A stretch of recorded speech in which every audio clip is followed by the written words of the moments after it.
Voltamos com o programa Mãozinhas que Fazem. O bate-papo de hoje é com Cláudia Mendonça. Estamos falando sobre o movimento Mirim. E no bloco anterior, para você que ligou a TV agora, mas vai ficar aí sentadinho com a gente, nós estávamos falando sobre a dificuldade que os pais têm, né, Cláudia?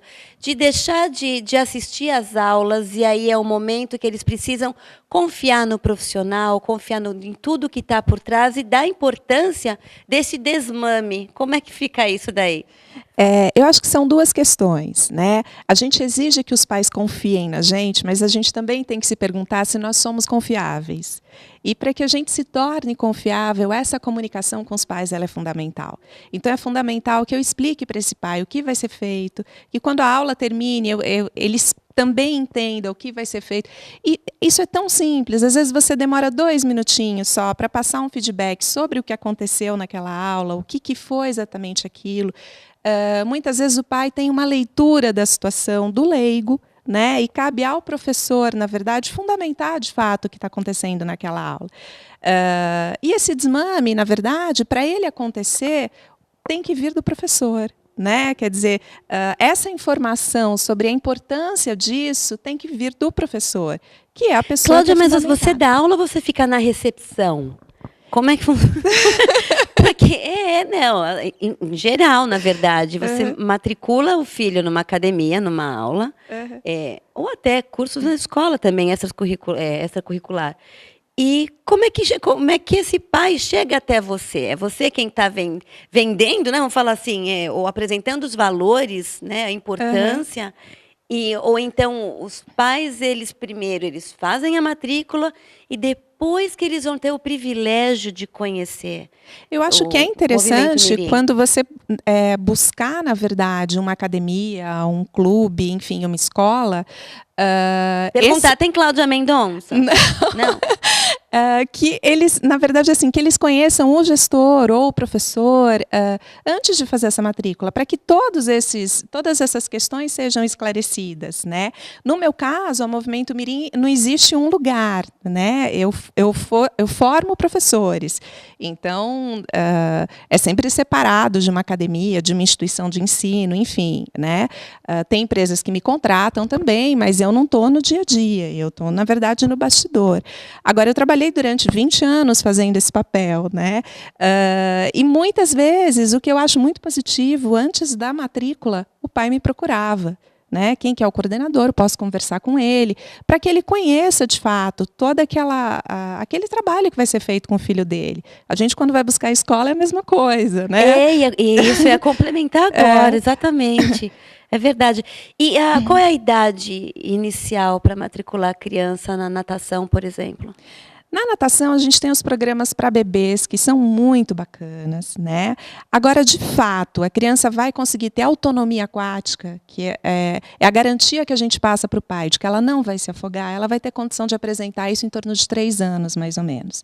Esses programas de natação para bebê, eles são lindos, são uma delícia, é muito bom, é uma vivência muito prazerosa para a criança, mas a gente, claro, não tem como desenvolver autonomia com aquele bebê. Né? Quer dizer, é um momento delicioso, mas não é um momento de aprendizado, de fato, da natação.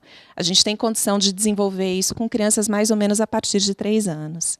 Bom, mas os pais também têm essa noção, né? Que, na verdade, acho que é mais o toque. Existem academias até que permitem, né, os pais participarem junto desse momento com a criança. Então, eu penso que é para estreitar laços, acho que é uma troca, é afeto. Porque realmente não dá para esperar muito de lá, não, né? É verdade. A água, ela é um ambiente que envelopa. Né? A gente gosta de estar embaixo de um cobertor, imerso numa água. Isso passa. Agora me dá um pouco de aflição, Cláudia. Eu tenho um pouco de aflição. Então, tem uma questão que eu acho que é bacana a gente conversar. É importante que os pais que passem por esses programas de bebês com seus filhos, que a água seja um ambiente onde ele sinta seguro. Toda a informação que eu estou passando para a criança nesse momento é pelo toque. Ela não desenvolveu raciocínio lógico ainda, essas crianças ainda não falam, né? Então, toda a informação que ela recebe do mundo é pelo toque. Então, se eu estou imerso na água com meu filho, tocando o meu filho, ele está sentindo, através do meu toque, o meu afeto, mas a minha segurança também. Os pais que não se sentem confortáveis nesse ambiente, nesse momento estão passando insegurança para a criança. Essa informação que ela está recebendo. Por isso eu nem fico também. Melhor não fazer. Melhor não ficar e melhor não fazer, né? Deixa para quando ela tiver lá seus 2 aninhos, 3 aninhos, que ela faça aula com o professor. Cláudia, outra coisa também que me veio à cabeça agora.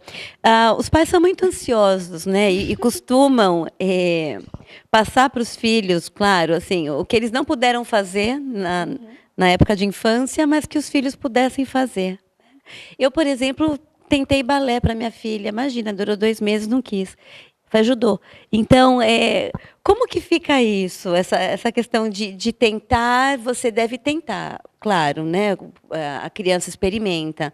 Mas insistir, faz bem insistir? Não, filho, você vai fazer judô, você vai fazer natação.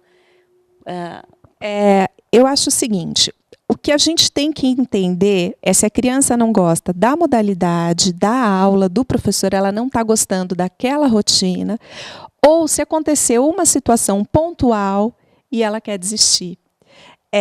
A gente tem muito medo hoje, é engraçado, é a nossa geração de pais, né, de frustrar os nossos filhos. E a frustração ela é tão boa, né? Faz parte da vida. A gente fala bastante aqui no programa que faz bem dizer não para o filho. Nossa, é uma prova de amor dizer não. É muito mais fácil a gente dizer sim, né? O sim é rápido e o não ele envolve uma negociação, mas é uma prova de amor. Então, o que a gente tem que entender é isso. O que aconteceu para aquela criança querer desistir daquele programa? Né? Se de fato não existe identidade com aquela modalidade, com aquele professor, com aquela escola, então muda.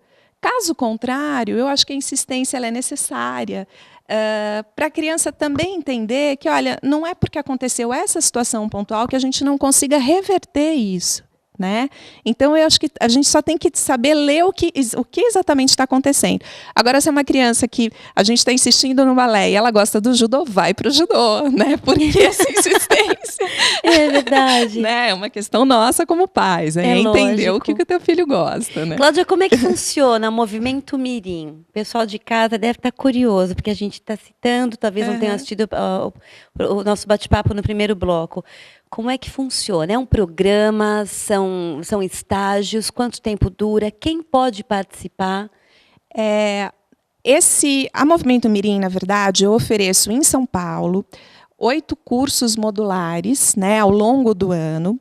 Então, no site www.movimentomirim.com é possível acessar essa agenda. Então, nesse site tem toda a agenda de cursos, qualquer professor pode se inscrever. E também tem uma outra possibilidade, que são instituições de ensino que me contratam para oferecer esses cursos para os seus professores. Então, são essas 2 linhas de trabalho que o Movimento Mirim faz. E como é que pais podem estreitar esses laços com os professores? Eu acho que é buscando sempre a comunicação. Né? Buscando diálogo. Eu acho que essa relação tem que ser muito dialógica. Isso está no curso, né? Isso está no programa. Tem o 8º módulo, a gente trata disso, a gente trata dessa questão. Como que esse pai pode ser meu parceiro? Né? E todos podem, na verdade. Eu acho que a gente tem que estreitar essa comunicação, trazer ferramentas para esses pais, para que eles entendam o trabalho que está sendo feito. Eu vou dar um exemplo, a gente está falando aqui de natação, né? Tem muitos pais que assistem uma aula de natação, esse momento que a criança está ganhando autonomia no meio aquático, de fato, na hora que a gente olha do lado de fora, a impressão que você tem é que seu filho está se afogando. Né?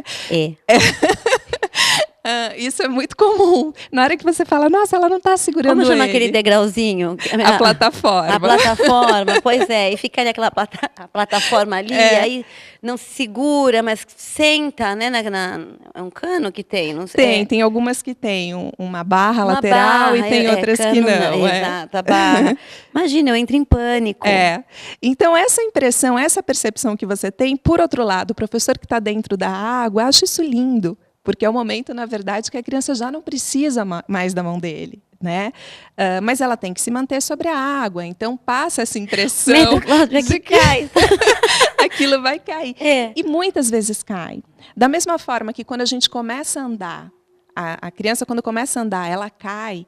Na plataforma, quando ela está na natação, a piscina tem um empuxo da água. Então, o equilíbrio, todas as referências de equilíbrio que eu tenho fora da água, dentro da água são outras, né? Então, ela vai cair também. Só que o professor está dentro da água, 2 passos dela, vai pegá-la, né? E o feedback vai ser o melhor possível. Muito bem, você foi na casa do peixe, enfim, né? O que vai ser dito exatamente para reverter essa angústia que ela sentiu. Em muito pouco tempo você reverte, está tudo certo, né?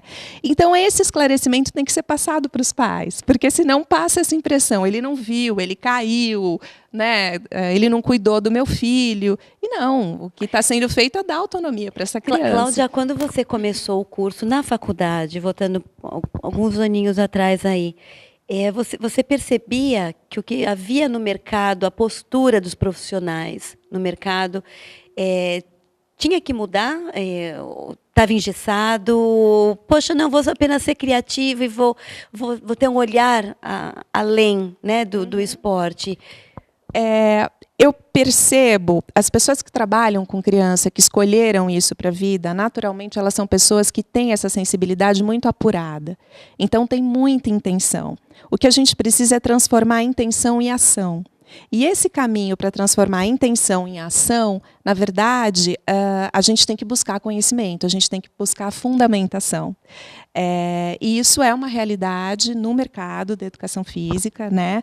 A gente tem muitos professores buscando essa fundamentação, mas, é claro, a gente tem, como em qualquer mercado, né? Em qualquer profissão, tem outros que não, né? Mas, normalmente, essas pessoas que trabalham com criança, elas buscam isso. E hoje a gente tem a internet, que você tem muito material disponível na internet hoje, você tem muita informação. Então, na verdade, acho que só não se informa quem realmente não quer, né? Quem, enfim, tem mais resistência a isso. Cláudia, eu adorei nosso bate-papo. Quero agradecer pela oportunidade de recebê-la aqui no programa Mãozinhas que Fazem e apresentar para todo mundo aí de casa, né, o Movimento Mirim. Para fechar, no logo do Movimento Mirim tem 2 bonequinhos. Isso tem a ver com... Porque um está até de cabeça para baixo, dando uma estrela, né?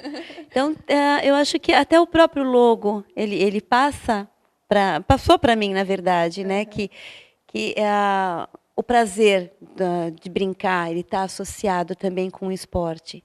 É por aí? É por aí, é por aí. Na verdade, quando eu busquei fazer um logo, eu também tive essa preocupação de trazer uma identidade para o programa, né? Para Movimento Mirim.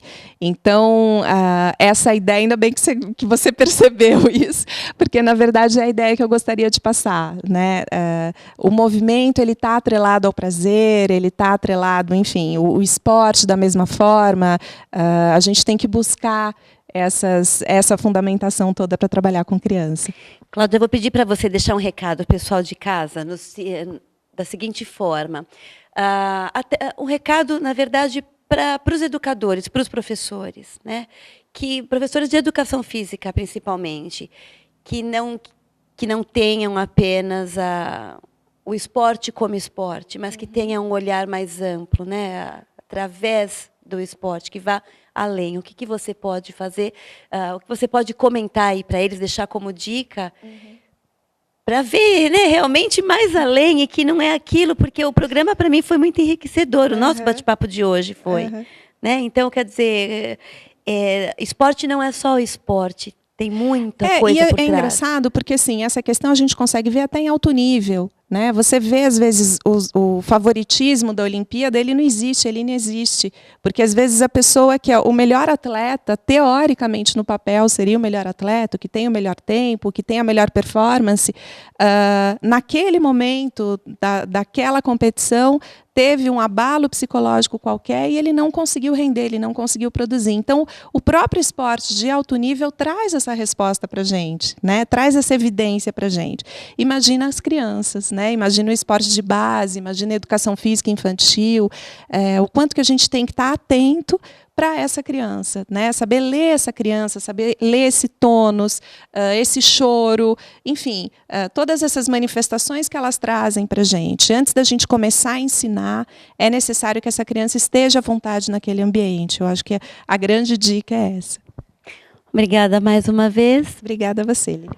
Daí, próximo da internet também, tá com internet aí? Acesse mãozinhasquefazem.com.br e conheça também a nossa empresa, porque o seu filho pra gente é o nosso maior querer.